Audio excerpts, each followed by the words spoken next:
Pa počele prozivke, vidite danas 29 igrača, obzirom da je rang takmičenja takav kakav jeste.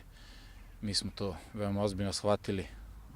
Dinamo mora da se zna da bude vodeći u ovom delu Južnog Banata, tako ćemo se i postaviti. Naravno i pre svega moramo da opravdamo prvo mesto trenutno koje imamo sa maksimalnim brojem bodova i gol razlikom 51-4.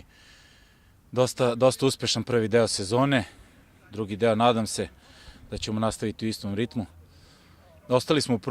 Ostali smo bez Ivana Ćirke, nadoknadili smo naravno i taj njegov gubitka, odmah smo sedeli skrštenih ruku, dokradili smo dovođenjem dva štopera, Kalapiša iz Ivanova i povratkom Bojana Santrača.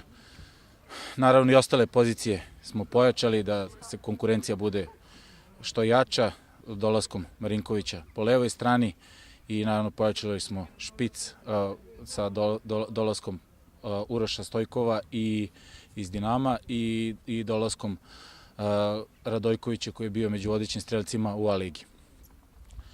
Nadamo se iskreno, vam kažem, ulasku u A-ligu i sve ispod toga bilo bi ravno katastrofi.